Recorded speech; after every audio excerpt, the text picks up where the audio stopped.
Simpsons predictions for 2025. What if I told you that a cartoon, a funny little show about a yellow family in Springfield, has been predicting our future for decades? And what if I told you that 2025 might be their biggest year yet? Hold on tight, because the predictions we're about to reveal will blow your mind. Could the show have predicted even the recent fires in the news?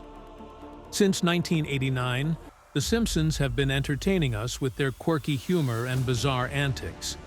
But there's one thing that keeps fans scratching their heads. How do they keep getting the future so right? From predicting precise natural fire disasters and even major global events, their track record is scary accurate. And now, their predictions for 2025 are here. The cartoon even predicted the presidency of Donald Trump. Is it a joke, a coincidence, or something much bigger? The Simpsons predicted Donald Trump's presidency nearly 2 decades before it happened, and the details will blow your mind. In the year 2000, The Simpsons aired an episode called Bart to the Future. In it, Lisa becomes president of the United States and mentions inheriting a financial crisis from President Donald Trump. Yes, you heard that right. President Trump. Think about it. This was 16 years before Donald Trump announced his candidacy. Back then, the idea of Trump as president seemed like a punchline, a joke about America's fascination with celebrity culture. But, as we all know, that joke became reality in 2016. What's even crazier? The show didn't just predict Trump as president. It got the details shockingly accurate. In 2015, Donald Trump announced his candidacy for president by riding an escalator at Trump Tower. The scene was unforgettable, Trump waving to cheering supporters as he descended. But here's the kicker. The Simpsons had already animated this exact moment years earlier. From the positioning of the crowd to Trump's wave, even down to a sign falling in the background, it's almost identical. How could they possibly have known? When Trump won in 2016, the internet went wild. Memes, tweets, videos. Everyone was talking about how The Simpsons called it. Some people joked that the show's writers must be time travelers. Others were genuinely freaked out. Hey, at this point, can you blame them? The Simpsons have a track record that's almost too good to be true. And this was not their only prediction. The Simpsons also has a few predictions for 2025. Here's where it gets even more unsettling. In one episode, Springfield is hit by a major economic crisis. Banks fail, jobs vanish, and chaos erupts. Sound familiar? Well, economists today are warning about a potential recession in 2025. Rising debt, global instability, and tech layoffs. Could The Simpsons have seen this coming too? Here's where it gets scary. If The Simpsons are right, we might be looking at a recession that rivals the 2008 financial crisis. Imagine mass layoffs, skyrocketing prices, and industries struggling to stay afloat. Here's a prediction that hits close to home. In Season 10, Episode 13 of The Simpsons, titled Sunday, Cruddy Sunday, there's a scene that seems innocent enough. Homer, Bart, and a few friends are passing by a Hollywood movie studio when, out of nowhere, chaos erupts. The studio goes up in flames, the fire spreading across the set as panicked workers scramble to put it out. At the time, it seemed like another comedic exaggeration of Springfield's notorious unpredictability. But what if this wasn't just an ordinary gag? Could it have been foreshadowing something more serious? A catastrophic fire in the heart of Hollywood in 2025? More Simpsons prophecy in 2025 include colonization of Mars. In the Marge Ian Chronicles, Lisa and Marge participate in trials to become the first colonists on Mars. With the goal of establishing a colony by 2026, later delayed to 2051. This mirrors real-world ambitions, such as Elon Musk's SpaceX plans to send humans to Mars in the late 2020s and build a self-sustaining city by 2050. Virtual reality integration. In Friends and Family, widespread use of virtual reality leads to societal issues, echoing current discussions about the impact of immersive technologies on daily life. World War III references.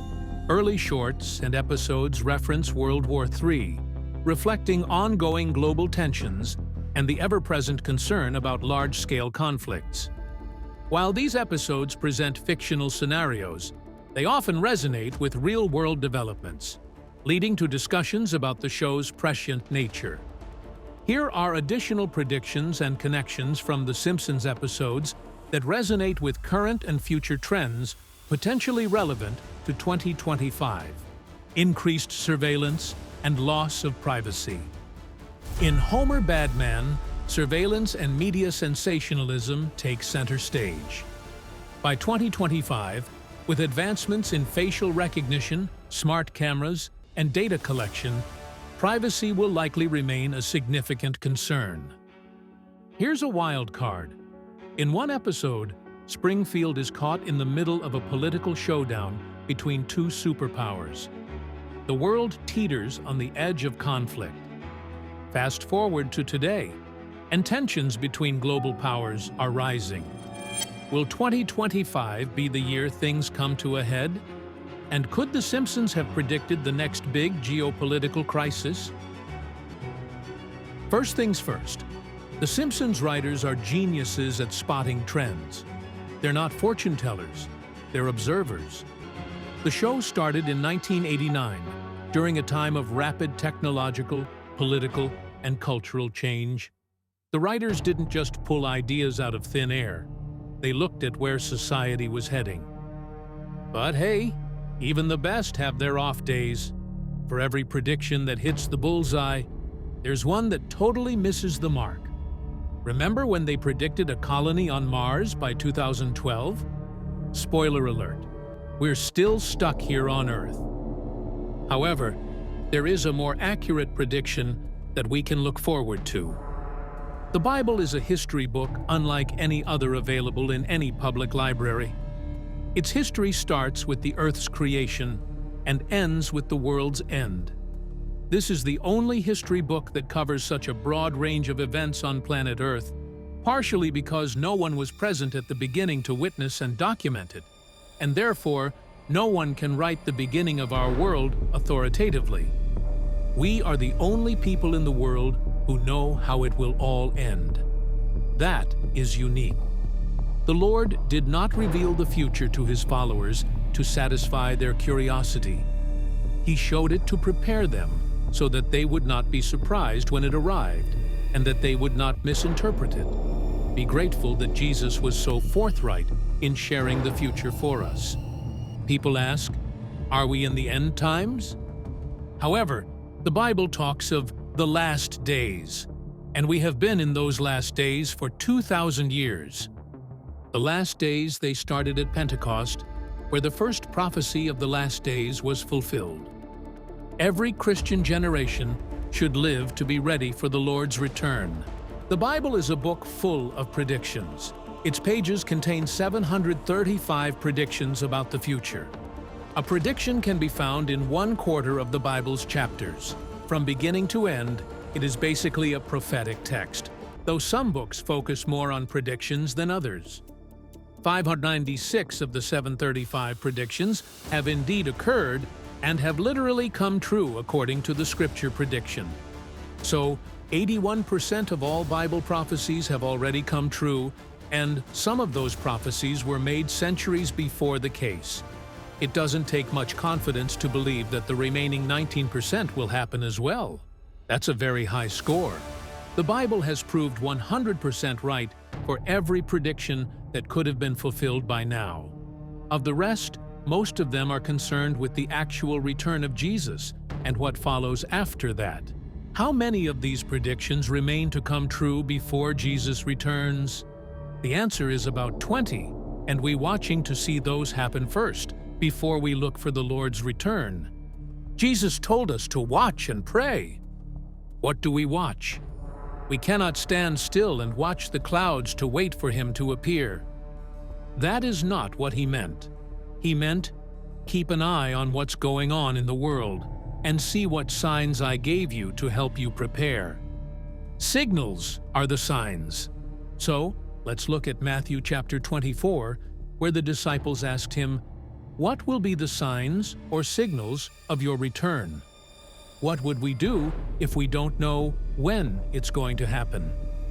To their inquiry, Jesus gave a direct and unambiguous answer. We can thank God that he responded in such a straightforward manner. In the book of Revelation, he gives a much more detailed and comprehensive response. But here, he gives a rundown of the signs that will precede his arrival.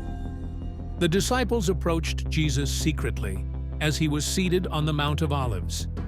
Matthew 24, 3-36. Later, Jesus sat on the Mount of Olives.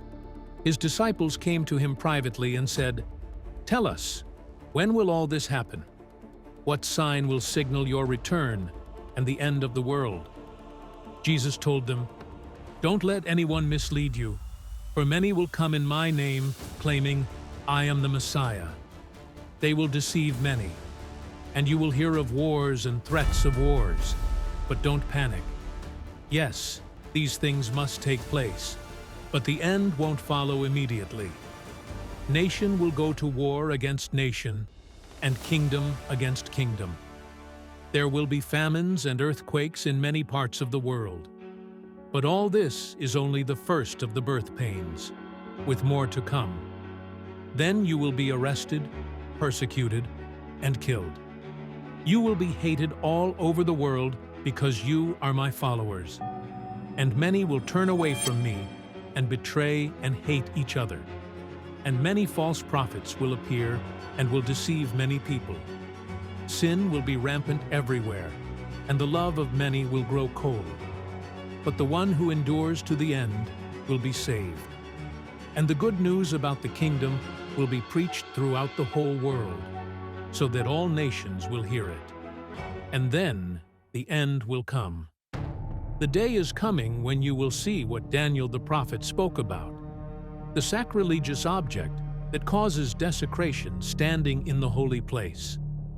Reader, pay attention. Then those in Judea must flee to the hills. A person out on the deck of a roof must not go down into the house to pack. A person out in the field must not return even to get a coat. How terrible it will be for pregnant women and for nursing mothers in those days. And pray that your flight will not be in winter or on the Sabbath, for there will be greater anguish than at any time since the world began, and it will never be so great again. In fact, unless that time of calamity is shortened, not a single person will survive. But it will be shortened for the sake of God's chosen ones. Then, if anyone tells you, 'Look, here is the Messiah,' or 'There he is,' don't believe it. For false messiahs and false prophets will rise up and perform great signs and wonders so as to deceive, if possible, even God's chosen ones. See, I have warned you about this ahead of time. So if someone tells you, 'Look, the Messiah is out in the desert,' don't bother to go and look. Or, 'Look, he is hiding here,' don't believe it. For as the lightning flashes in the east and shines to the west, so it will be when the Son of Man comes. Just as the gathering of vultures shows there is a carcass nearby, so these signs indicate that the end is near. Immediately after the anguish of those days, the sun will be darkened, the moon will give no light, the stars will fall from the sky, and the powers in the heavens will be shaken. And then, at last, the sign that the Son of Man is coming will appear in the heavens, and there will be deep mourning among all the peoples of the earth. And they will see the Son of Man coming on the clouds of heaven with power and great glory. And he will send out his angels with the mighty blast of a trumpet, and they will gather his chosen ones from all over the world, from the farthest ends of the earth and heaven. Now, learn a lesson from the fig tree. When its branches bud and its leaves begin to sprout, you know that summer is near. In the same way, when you see all these things, you can know his return is very near, right at the door. I tell you the truth, this generation will not pass from the scene until all these things take place. Heaven and earth will disappear, but my words will never disappear. However, no one knows the day or hour when these things will happen, not even the angels in heaven or the Son himself. Only the Father knows. Now, in that passage, he gave 4 distinct signs of his coming. One of the 4 signs is already there, while the other 3 are not. That is why, I say, we are in the beginning of the end times. So, what exactly are these 4 signs he gave us? The first is clearly disasters in the world, and he mentions, for example, wars, famines, and earthquakes. These are certainly happening, but they have been happening for over 2,000 years. They are getting more intense. So we certainly are in this first sign. There are already wars, rumors of wars, earthquakes, and famine. Jesus says, "Don't be deceived." He says that again and again, all the way through.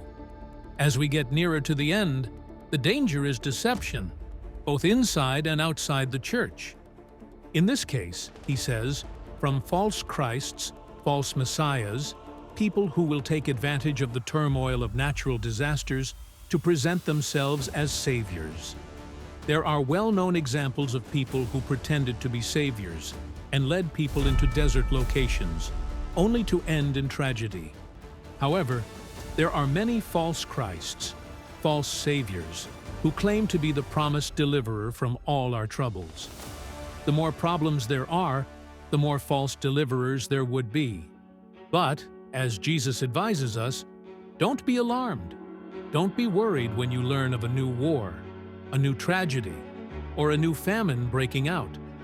He said something astonishing. These are painful events, but they are not pangs of death, they are birth pains. So when you read of disasters in the media, these are the pains that mean something new is about to be born. This should completely change our attitude. We know what the world is coming to. We should not be alarmed or dismayed, not as worried as the world will be about these things. Disasters in the world are the pain of birth in a new world that is to be born. Therefore, we are very different. We have sympathy for those who are suffering disasters, and hopefully we express it in help. But in our hearts, we are not alarmed. We are hopeful. We are looking for a new birth of a new world, and therefore we are not dismayed or depressed by all the problems in the world. In short, Jesus' advice to us would be not to panic, not to be disturbed, but even to rejoice and say, "These are all signs of something new happening." The second sign. The second sign of his coming is not in the world, but in the church.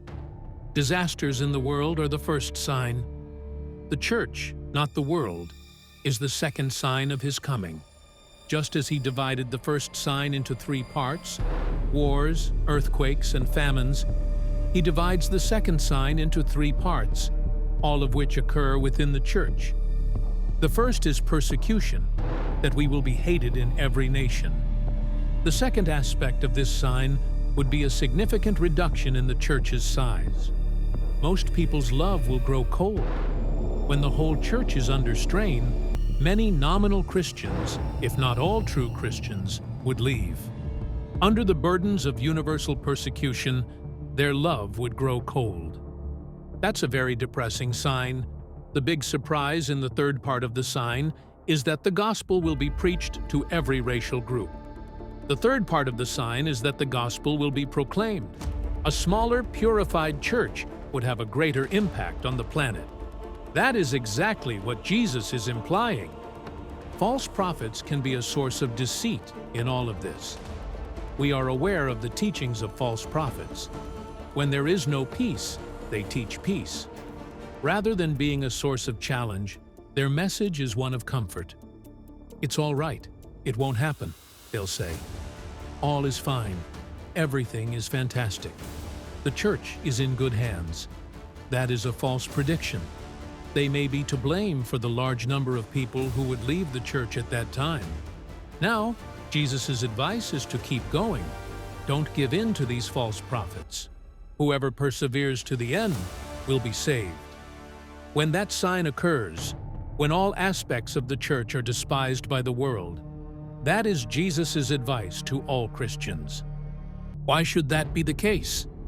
The answer is that wheat and tares grow together, and the closer they get to full maturity, the more tension there will be between them, so it's only natural that Christians will be under a lot of pressure in the end. Christians are social misfits, so there would be hatred. This world does not belong to us. Our citizenship is in the heavenly realms. We are unique, and it is because of our uniqueness that hate can arise. Since Jesus was so different from everyone else, he drew hate against himself. John 15:19. If you were of the world, it would love you as its own. Instead, the world hates you, because you are not of the world, but I have chosen you out of the world. Third sign. That takes us to the third sign of the end times, which is Jerusalem's distress. Geographically, it will be very limited. In this passage, Jesus quotes Daniel's prophecies, and there is a character in Daniel's prophecies who is referred to as the abomination of desolation. Daniel mentions it 3 times. What does it all mean? What's the big deal? It's about a human being, a man, who establishes himself in the very city of God, calls himself God, and refuses to accept anyone else's will above his own. A tyrant whose arrival will have global ramifications, but who will be centered in Jerusalem, the city of God, the holy place.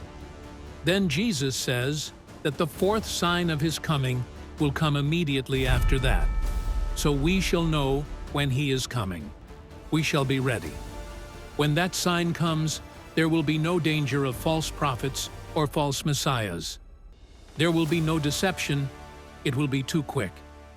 What will happen is that all natural light will be switched off. The sun will go dark. The stars will fall. There are many predictions of this all the way through the Bible. Isaiah predicts it. The heavens will be rolled up like a carpet. All the stars of heaven will be dissolved. The skies will be rolled up like a scroll, and all their stars will fall like withered leaves from the vine, like foliage from the fig tree, leaving only artificial light to illuminate the earth. What is happening? What is going on? People may ask. This is it, Christians will exclaim. The sun, stars, and moon stop shining right before that happens. God turns off the lights of heaven to prepare for the blaze of light from the lightning that will mark his return. Then he comes on the clouds back to planet Earth, and we meet him. We are not meeting in an earthly stadium, because there isn't one large enough to accommodate such a large crowd. We'll reach him in the air, and that'll suffice. Isn't that a fantastic prospect? When you see all these things, you know he is at the gates, just about to walk through, he says. Then Jesus gives a very simple statement about a fig tree. And this is where many Christians have gone astray. He says, "Now learn this lesson from the fig tree. As soon as its twigs get tender and its leaves come out, you know that summer is near." Jesus is telling us that when you notice all these events happen, you know that we are there. Now, that analogy of the fig tree is not an allegory. It is a straightforward analogy from everyday experiences, such as Jesus often presented in his teaching. You see the fig tree doing this. You say the summer is coming, and it will come. In the same style, when you notice these 4 signs, you know that summer is coming. Sadly, People have read it as an allegory. When the Son of Man returns, it will be like it was in Noah's day. In those days before the flood, the people were enjoying banquets and parties and weddings right up to the time Noah entered his boat. People didn't realize what was going to happen until the flood came and swept them all away. That is the way it will be when the Son of Man comes. 2 men will be working together in the field. One will be taken, the other left. 2 women will be grinding flour at the mill. One will be taken, the other left. So you too must keep watch, for you don't know what day your Lord is coming. Understand this: if a homeowner knew exactly when a burglar was coming, he would keep watch and not permit his house to be broken into. You also must be ready all the time, for the Son of Man will come when least expected. A faithful, sensible servant is one to whom the master can give the responsibility of managing his other household servants and feeding them. If the master returns and finds that the servant has done a good job, there will be a reward. I tell you the truth, the master will put that servant in charge of all he owns. But what if the servant is evil and thinks, "My master won't be back for a while," and he begins beating the other servants, partying, and getting drunk? The master will return unannounced and unexpected, and he will cut the servant to pieces and assign him a place with the hypocrites. In that place, there will be weeping and gnashing of teeth. The final passage is not a parable, but rather a straight prediction involving an analogy of sheep and goats. He finished that parable with dividing nations, everybody, and telling them why he divided them, because those who are on his left hand are those who ignored Christ in Christians. Insofar as they didn't help the least of these, his brothers, they were doing it not to him. But to the people on his right, he said, "You saw Christ in my brethren, and inasmuch as you did it to the least of these, my brethren, you did it to me." He is not dividing people into those who did philanthropy and those who didn't. The key is the meaning of the word brethren. When Christ said brethren, he always meant his own followers. "Go and tell my brethren that I have risen from the dead." In the teaching of Jesus, brethren is a key word. It means those who follow me. He is simply saying, whatever you have done to Christians or not done for them was done to me or for me, or not for me. Their attitude toward Christ is revealed by their attitude to Christians, and that is the principle on which they are divided. Now let us consider all that we have seen in the passage. First, there is a warning that nobody has God's diary, that not even Jesus knew the date of his return. Angels didn't know it, and no man knew it. We should have a healthy ignorance of the date of his return. Nearer the time, as we watch for the signs, we will know. Mark 13:32. No one knows about that day or hour, not even the angels in heaven, nor the Son, but only the Father. Did you notice that one word appeared in all 3 parables? The parable of the home, the parable of the virgins, and the parable of the talents? The householder was a long time returning. The bridegroom was a long time coming. And the person who gave the talents was gone for a long time. He is looking for your faithfulness when he was away a long time. That is what he wants. He will say, "Well done, good and faithful servant. Enter into the joy of your Lord." There will be this separation in his coming between the faithful who have continued to do what he has left them to do, those who have every day remembered that he is coming back, and who have kept to the job and endured the suffering and been his good and faithful servants, and those who, because he has not come soon, have fallen into bad ways. Their lamp has gone out, and they no longer shine for Jesus, and they have buried their talents. In the book of Proverbs, we are warned that where there is no vision, the people cast off restraint. Proverbs 29:18. NIV, or perish, KJV. There are two main objectives of the end-time church. God has in view as He brings about the restoration of the church. The church has a task to complete before Jesus can come back. Matthew 24:14 reads, "And this gospel of the kingdom will be preached in the whole world as a testimony to all nations, and then the end will come." All four Gospels conclude with this commission to the apostles, and through them to the Church universal. Disciples are to be made from every nation. It is God's desire and intention to have within His family humans from every tribe and language and people and nation, and they sang a new song, saying, "You are worthy to take the scroll and to open its seals, because you were slain, and with your blood you purchased for God persons from every tribe and language and people and nation." After this I looked, and there before me was a great multitude that no one could count, from every nation, tribe, people, and language, standing before the throne and before the Lamb. They were wearing white robes and were holding palm branches in their hands,